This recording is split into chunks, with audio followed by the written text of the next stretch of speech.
मैं उसको देखने गई कि वो कहाँ है, तो वो बाथरूम में मार रहा था। मैं बाथरूम का दरवाज़ा खोली तो देखी वो सटासट मार रहा था। मैं बाथरूम में चली गई और उसको बोली, ये क्या कर रहे हो? तो वो बोला, और घूमो बिना कपड़े के।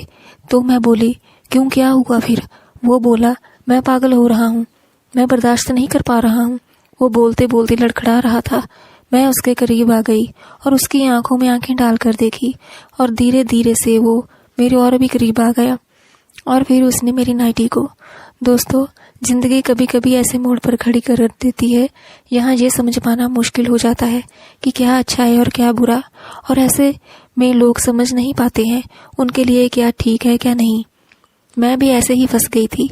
मेरे पति ने वो सब करवाया मुझसे जो शायद कोई भी पति अपनी पत्नी से नहीं करवाता है, पर वो भी करवाया उसने। मुझे गलन नहीं है क्योंकि मैं भी एक औरत हूँ, मुझे भी वो सब कुछ करना चाहिए, मुझे भी करने को मन करता है। मेरी सुन्नी गोद भी भर गई। दोस्तों, मेरा नाम गिन्नी है, मेरे पति का नाम संजय है। मैं 35 साल की हूँ और शादी के 8 साल बाद भी मेरे कोई संतान नहीं है। कारण है कि पति का जब वो भी मुझसे करने आती हैं तो उनका नहीं हो पाता है। और दोस्तों, 1-2 साल बाद तो वो मेरे पास आना ही बंद करती है।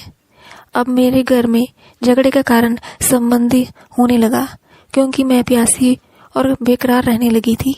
अब मैं क्या करती, उनके घर वाले मुझे गालियां देते थे। मैं बच्चा पैदा नहीं कर पा रही थी और उन लोगों को क्या पता, उनका लाडला ही नामर्द है, तो मैं उनको बच्चा कैसे दूंगी। दोस्तों, अब मैं दिन रात काफी ज्यादा परेशान हो गई थी। एक दिन संजय ने मुझसे कहा, देखो गिन्नी, घर के लिए तो वारिस चाहिए, ये हमारी घर वाले ही कह रहे हैं। तुम्हें पता है कि बच्चा मैं पैदा नहीं कर पाऊंगा, पर ये बात हम घर वालों को नहीं बताएंगे। वो कह रहे हैं जहाँ मर्जी इलाज करवाओ, पर बच्चा चाहिए ही। मैं तो कहता हूँ जब वारिस चाहिए ही तो तुम किसी और से ही कर लो और बच्चा पैदा कर लो। कहा तो मेरा ही जाएगा ना वो, और अगर तुम चाहती हो कि किसी और को पता ना चले तो तुम अपने भाई से ही कर लो, घर की बात घर में ही रह जाएगी। मुझे संजय का आइडिया अच्छा लगा। मैं इलाज के लिए बहाने अपने मायके आ गई और मम्मी को सारा बात बताई तो वो बोली, मेहमान ठीक ही बोल रहे हैं, तुम रानी बनकर राज करोगी क्योंकि इतनी संपत्ति है, 4 मॉल है, 30 ट्रक है, कंस्ट्रक्शन का बिजनेस तो कोई वारिस को चाहिए ही, और घर की बात घर में रह जाएगी। तो सही है, अगर छोटू तैयार हो जाएगा तुम्हें करने के लिए, इससे अच्छा क्या हो सकता है। तुम देखो उससे बात करके या पटा लो। मम्मी बोली, और मैं तुम्हारे पापा 1 सप्ताह के लिए घूमने चले जाते हैं और तुम अपना काम बना लो। दूसरे दिन ही वो दोनों चले गए। अब मैं अपने भाई को पटाना शुरू कर दिया।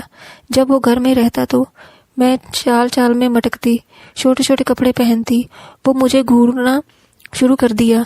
एक दिन वो ड्राइंग रूम में बैठा था, मैं बाथरूम में से नहाकर निकली, कमर पर तौलिया बांधकर बाहर आई, यहाँ तक कि मेरी खुली हुई थी।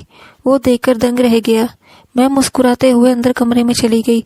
जब झांक कर देखी तो वो नहीं था वहां पे। मैं देखने गई कि वो कहाँ गया है। वो बाथरूम में था और तेज तेज मार रहा था। बाथरूम में मैं चली गई और उसको बोली कि क्या कर रहे हो, तो वो बोला, और घूमो बिना कपड़े के। तो मैं बोली, क्यों, क्या हो गया? फिर वो बोला कि मैं पागल हो रहा हूँ, मैं बर्दाश्त नहीं कर पा रहा हूँ। वो बोलते बोलते लड़खड़ा रहा था। मैं उसके करीब आ गई और उसकी आंखों में आंखें डालकर देखी और धीरे धीरे से वो मेरे करीब आ गया और फिर उसने मेरी नाइटी को मैं उसको करने लगी। मैं नाइटी पहन ली थी, तुरंत ही मैं नाइटी खोल दी। दोस्तों, वो मुझे अपनी में भर लिया और मेरे को घूरने और सहलाने लगा। वो मेरी दबाने लगा, को सहलाने लगा। मैं घूम गई। दोस्तों, वो सिसकियां लेता हुआ मेरे से खेलने लगा। मैं पागल होने लगी कि मुझे पहली बार इतना लंबा दिखा और वो भी मुझे करने को बेकरार था। मैं उसको बेडरूम में लेकर आई और बोली, देर मत कर, दोबारा से ये सब कर लेना, आज तू मुझे कर दे। वो तुरंत ही अपने को पकड़ा हाथ में। दोस्तों, वो फिर मुझे करने लगा जोर जोर से। मैं भी शायद मदद करने लगी। अब दोनों एक दूसरे को खुश कर रहे थे। वो मुझे जोर जोर से करने लगा। मैं करीब 20 मिनट तक शांत हो गई। उसके बाद वो एक लंबी सांस लिया और अपना सारा मेरी में डाल दिया। दोस्तों, 7 दिन तक हम एक दूसरे के साथ रहे और करते रहे।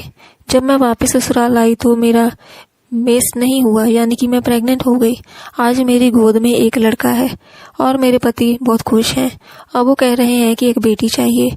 अब जल्दी ही मैं अपने मायके जाने वाली हूँ। ये कहानी काल्पनिक है, इसका वास्तव जीवन से कोई भी संबंध नहीं है। अगर ये कहानी किसी के साथ मेल खाती है तो मात्र एक संयोग कहा जाएगा। ये कहानी आपको कैसी लगी कमेंट्स में ज़रूर बताएं। चैनल पर नए हैं तो चैनल को सब्सक्राइब ज़रूर करें ताकि आने वाली वीडियोस का नोटिफिकेशन आपको सबसे पहले मिल सके। Thank you for watching.